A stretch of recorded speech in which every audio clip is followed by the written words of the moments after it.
तो नमस्कार और स्वागत है आप सभी का। दोस्तों मैं ध्रुव लाल यादव और आप देखना शुरू कर चुके हैं बीसीटी मीडिया। दोस्तों आज जो हम बात करने वाले हैं यूट्यूब मार्केटिंग पर बात करने वाले हैं, क्योंकि हमारे बहुत से ऐसे कलाकार हैं, बहुत से ऐसे मित्र हैं जो वीडियो बनाते हैं, ऑडियो वीडियो बनाते हैं और यूट्यूब पर रिलीज करते हैं, लेकिन उनके समझ में ये नहीं आता है कि आखिर यूट्यूब मार्केटिंग है क्या, मतलब पैसा कहाँ से आएगा, ये यूट्यूब पर वीडियो अपलोड करने से रिकवरी कैसे होता है, या डिजिटल हेड क्या है, या डिजिटल मैनेज क्या है, डिजिटल वर्क क्या है, audio distribution and content ID क्या है, साथ साथ में सीएमएस नेटवर्क कैसे काम करता है, साथ साथ में एडसेंस कैसे काम करता है। यानी कि इसी विषय पर आज हम बात करने वाले हैं। तो चैनल पर पहली बार आए हैं तो सब्सक्राइब कर लीजिए, पुराने मित्र देख रहे हैं तो वीडियो को लाइक करके शेयर कर दीजिए, क्योंकि बड़े स्पष्टता के साथ इस वीडियो को आज हम बनाएंगे और थोड़ा समय आप लोगों का लेंगे, क्योंकि जब भली बात सही तरीके से समझाया जाता है तो उसमें कुछ समय लगी जाता है। दोस्तों अक्सर अब बहुत से ऐसे लोग हैं जो यूट्यूब चैनल चलाना चाहते हैं लेकिन इन सब चीज़ों को नहीं जानते हैं, तो मैंने सोचा कि इसको स्पष्ट किया जाए। दोस्तों जैसे आप यूट्यूब पर कोई भी कंटेंट चलाते हैं या आप चैनल चलाना शुरू कर देते हैं तो आपको ज़रूरत पड़ने लगता है कि डिजिटल हेड की। तो दोस्तों डिजिटल हेड जो होता है आपका ये टोटल काम करता है, जैसे डिजिटल मैनेज करने का, डिजिटल वर्क का, ऑडियो डिस्ट्रीब्यूशन और कंटेंट आईडी का, साथ साथ सीएमएस नेटवर्क का। लेकिन एडसेंस इससे अलग है, ध्यान रखिएगा। एडसेंस जो है गूगल का प्रोडक्ट है, बाकी ये थर्ड पार्टी प्रोडक्ट हैं, ये दूसरे टाइप से होते हैं और एडसेंस का वर्क जो होता है वो दूसरे हिसाब से होता है। अगर वीडियो पर बने रहेंगे तो पूरा स्पष्ट तरीके से समझ पाएंगे। दोस्तों जब आप कोई चैनल बनाकर उस पर ऑडियो वीडियो रिलीज करना शुरू कर देते हो, अगर मार्केट में वास्तव में लीगल काम करना चाहते हो, लॉन्ग टाइम तक चलना चाहते हो या यूट्यूब से पैसा कमाना चाहते हो ऑडियो वीडियो रिलीज करके, तो आप सोचते हो कि आपका चैनल खूब बढ़िया से चले और उससे जो है मोटी रकम कमाया जा सके। लेकिन दोस्तों जब धीरे धीरे आप मशहूर होना शुरू हो जाते हैं तो आपको एहसास होने लगता है कि हमें जो है एक डिजिटल हेड की जरूरत है। अब दोस्तों डिजिटल हेड की जरूरत कैसे पड़ती है? देखो गाना गा लेना एक आम बात है, अगर सिंगर अच्छा सिंगर है तो गा लेता है, बढ़िया वीडियो बना लेता है, यूट्यूब पर जहाँ तक अपलोड भी कर देता है, बहुत से लोग हैं एडसेंस से मोनेटाइज भी कर लेते हैं। लेकिन अक्सर आपने देखा होगा जितने बड़े से बड़े चैनल चल रहे हैं, कोई भी सुपरस्टार है तो सबके पास जो है डिजिटल हेड हैं। कोई भी कंटेंट क्रिएटर अगर लेवल का है तो उसके पास डिजिटल हेड है, साथ साथ में जो है सीएमएस नेटवर्क से जुड़ा हुआ उनके पास चैनल है, साथ साथ में उनके ऑडियो का जो है डिस्ट्रीब्यूशन जो तमाम ओटीटी प्लेटफॉर्म होते हैं उस पर होता रहता है, उनके कंटेंट पर कंटेंट आईडी होता है। कोई थर्ड पार्टी या कोई अदर बंदा जब उसको चढ़ाता है तो उस पर कॉपीराइट नोटिफिकेशन चला जाता है, यानी कि उस पर जितने भी चलते हैं व्यूज़ आते हैं उसका कमाई कंटेंट आईडी के माध्यम से, जिसका लीगल वर्क होता है, जिनका लीगल कंटेंट होता है उनके पास आ जाता है। लेकिन इन सब चीज़ों को मैनेज करके चलाने के लिए एक डिजिटल हेड की ज़रूरत पड़ती है, तो इसी को समझते हैं। दोस्तों यूट्यूब मार्केटिंग को करने के लिए अगर बड़े लेवल पे काम करना है आपको तो डिजिटल हेड की ज़रूरत होती है, और जो डिजिटल हेड होता है उसके अंडर में ये ढेर सारे काम आते हैं। यानी कि मेन होता है आपका डिजिटल हेड, डिजिटल हेड ही सब कुछ मैनेज करता है। जब डिजिटल हेड के पास 150, 150 चैनल हो जाते हैं तो वो जो है डिजिटल मैनेज करने के लिए कुछ लड़कों को, कुछ सिस्टम को, कुछ कंप्यूटर को लगा लेता है, यानी कि उसके काम को आसान हो जाए करने के लिए। अगर ज़्यादा चैनल है तो एक बंदा कितना हैंडल करेगा? अब आप ही सोच लीजिए कि अगर आप एक कलाकार होंगे, अगर आप बढ़िया कंटेंट बनाते होंगे तो डिजिटल का काम करने में कितना समय आपको जाता होगा, कितना परेशान होते होंगे। लेकिन सब कुछ आप नहीं कर सकते हैं, कुछ चीज़ें हैं लोगों को देना पड़ता है। तो वैसे ही जब डिजिटल हेड के पास ढेर सारे चैनल हो जाते हैं तो डिजिटल मैनेज करने के लिए कुछ लड़कों को वो जो है रख लेता है कि ताकि उसका काम सुचारू रूप से चल पाए, उनके लड़कों के माध्यम से अच्छा से सब कुछ मैनेज हो पाए। जब डिजिटल मैनेज आपने देखा होगा बहुत से यूट्यूब वीडियो के डिस्क्रिप्शन में लिखा रहता है डिजिटल मैनेजर फलानवा, डिजिटल मैनेजर ये, डिजिटल मैनेजर वो, लेकिन सब बहुत ज़्यादा लोगों के पास जो है सीएमएस पैनल या डिजिटल हेड नहीं होते हैं। डिजिटल हेड के अंतर्गत ही मैनेज करने वाले आते हैं, उसके बाद जो है एक डिजिटल मैनेज करने वाले का भी टीम बन जाता है, और उनके टीम के तहत ही आते हैं डिजिटल वर्क करने वाले, जो ये वाला पोर्शन है। अब इसमें क्या होता है कि ग्रुप बाय ग्रुप, ये जो बड़े डिजिटल हेड होते हैं उनके पास जो है ग्रुप बाय ग्रुप के टीम बना दिए जाते हैं, लड़के बना दिए जाते हैं, उनमें ग्रुप बाय ग्रुप काम बांट दिया जाता है चैनल बाय चैनल करके।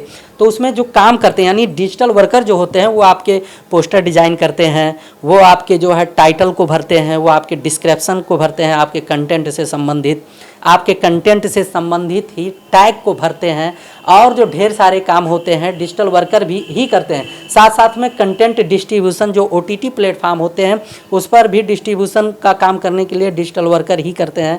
साथ साथ में कंटेंट आईडी दोस्तों दो तरीके से मिलता है, ध्यान रखिएगा। कंटेंट आईडी भी डिजिटल वर्कर ही लगाते हैं, लेकिन एक होता है ऑडियो कंटेंट आईडी का, जो ऑडियो कंटेंट डिस्ट्रीब्यूशन का बैक स्टेज होता है। जैसे मेरे पास है इस समय सारेगामा टोन का, आप हमसे ले सकते हैं। साथ साथ में बिलीव का है, वो भी ले सकते हैं। CMS पैनल भी हमारे पास है, लोक धुन का है, बिलीव का है, गिरी का है। जिसका आपको चाहिए वो मिल सकता है, लेकिन एक शर्त पे, अगर आपको CMS चैनल जोड़ना है हमारे लोक धुन से या बिलीव से या गिरी से, तो आपका चैनल अच्छा होना चाहिए और $100 से प्लस की कमाई होना चाहिए।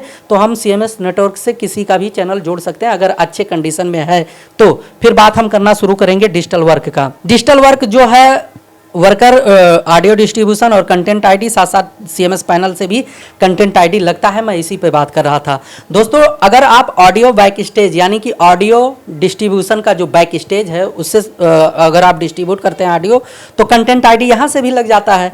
लेकिन अगर आप जो है CMS पैनल से कोई चैनल जोड़ रखे हैं तो वहाँ से भी कंटेंट लगता है। कंटेंट आईडी यानी कि कॉपीराइट जो होता है आपका, वो कंटेंट मैनेजमेंट वहाँ से हो जाता है। लेकिन अगर आप ऑडियो डिस्ट्रीब्यूशन से कंटेंट आईडी लगाते हैं तो फिर आप CMS नेटवर्क से अपना कंटेंट आईडी नहीं लगा सकते। आप कंटेंट आईडी सिर्फ या तो CMS नेटवर्क से लगाइए या ऑडियो म्यूजिक डिस्ट्रीब्यूशन का जो बैक स्टेज होता है उसके माध्यम से कंटेंट आईडी लगाइए। मतलब दोनों जगह पे आपका लेवल जो है जनरेट हो जाता है। दोस्तों अब हम बात करेंगे CMS का भी बात करेंगे, लेकिन ऑडियो डिस्ट्रीब्यूशन का जो कंटेंट आईडी होता है वो इजी होता है। उस पर आप एक साथ में कई काम कर सकते हैं। अगर बैक स्टेज के माध्यम से आप अपना ऑडियो अपलोड करते हैं तो साथ साथ में जो OTT के तमाम प्लेटफॉर्म हैं, जैसे गाना ऐप्स हो गया, हंगामा ऐप्स हो गया, जियो सावन हो गया, स्पॉटिफाई हो गया, अमेजोन प्राइम हो गया, ऐसे ऐसे बहुत से इस समय ऑडियो OTT प्लेटफॉर्म है जिस पर आपके गाने डिस्ट्रीब्यूट हो जाते हैं। वहाँ से भी आपको कमाई आना चालू हो जाता है। और साथ साथ में आपके कंटेंट आईडी लगने के बाद जो है, जो थर्ड पार्टी के लोग यानी कि दूसरे यूट्यूब चैनल वाले या दूसरे यूज़र जब आपके ऑडियो कंटेंट को यूज़ करते हैं तो आपका राइट होने की वजह से यानी कि कंटेंट आईडी लगा होने की वजह से उनका वो कंटेंट का अर्निंग आपके पास आ जाता है। अब बात करते हैं CMS पैनल। दोस्तों CMS पैनल जो है ये है कंटेंट मैनेजमेंट सिस्टम, यानी कि CMS नेटवर्क जो होता है ये अलग से नहीं है, ये थर्ड पार्टी है। मतलब यूट्यूब जो है अपनी राइट किसी को नहीं देता है। यूट्यूब जो है एक अपना जो स्वामित्व है वो अपने पास रखता है। लेकिन कुछ लोग जो हैं, जैसे थर्ड पार्टी के लोग हैं, CMS पैनल वाले हैं, ये कहते हैं कि भैया हमें मैनेजमेंट सिस्टम दे दीजिए। हमारे पास हजारों चैनल हैं, लाखों चैनल है यूट्यूब से यानी कि गूगल से कहते हैं कि हमारे पास सिस्टम मैनेजमेंट करने के लिए, कंटेंट मैनेजमेंट करने के लिए हमारे पास लाखों चैनल हैं, हजारों चैनल हैं, तो मुझे एक अलग से मैनेजमेंट करने का ऑप्शन चाहिए। तो जिनके पास जेन्युइन कंटेंट होते हैं यानी कि हजारों लाखों कंटेंट होते हैं, यानी कि 60-70 लाख 1 करोड़ से ऊपर का महीने का अर्निंग होता है, उनको यूट्यूब प्रोवाइड करवा देता है, जिसको कंटेंट मैनेजमेंट सिस्टम कहा जाता है। यानी कि अलग से सॉफ्टवेयर बना के आपके चैनल को उसके तहत जोड़कर जो है वो मैनेज करते हैं ये। और साथ साथ में CMS से जोड़ने का एक फ़ायदा और होता है कि आपके यूट्यूब चैनल का जो है इंप्रेशन बढ़ जाता है और कमाई भी बढ़ जाता है। क्योंकि कोई भी ऐड आपके वीडियो पर प्ले हो रहा है तो गूगल एडसेंस के माध्यम से ज़्यादातर लोग जोड़ के रखते हैं, तो उससे प्ले होता है। जबकि गूगल जो है गूगल ऐड के माध्यम से और गूगल एडवर्ड के माध्यम से ऐड लेता है और उसको जो है अपने प्लेटफॉर्म यानी कि यूट्यूब पे और वेबसाइट पे प्ले करता है। तो ये क्या करते हैं CMS वाले, कभी कभार इनके पास ही डायरेक्ट जो है एडवर्टाइज़र होते हैं चले जाते हैं, तो उनका भी डील ये लोग ले लेते हैं। इस वजह से जो CMS पैनल से चैनल जुड़े होते हैं उस पर जो है ऐड ज़्यादा आते हैं, तो थोड़ा कमाई भी इस पर बढ़ जाता है, चैनल चलने का ज़्यादा चांस हो जाता है। और रही बात एडसेंस की, तो एडसेंस इन सब चीज़ों से अलग है। अगर आप एक स्वतंत्र यूट्यूबर हैं, ब्लॉगिंग वगैरह करते हैं या अदर तरीके के कंटेंट बनाते हैं, तो आप इन सब झमेलों में ना पड़ें तब भी ठीक है, क्योंकि आपको वहाँ कंटेंट ऑडियो कॉपीराइट की ज़रूरत है नहीं। और एडसेंस से डायरेक्ट आप अपना जो है चैनल लिंक कर सकते हैं। जिस जीमेल से आपका चैनल बना होता है, आप चाहोगे तो अपने नाम से एक जो है एडसेंस खाता बना सकते हैं। वो वेरीफाई होकर आपका जो है अकाउंट नंबर उसमें सबमिट हो जाता है और वो पैसा आपको गूगल के थ्रू आता है, यानी कि एडसेंस के माध्यम से आपके पास पैसा आएगा डायरेक्ट आपके अकाउंट में। ये अलग होता है, लेकिन इसमें फ़र्क होता है।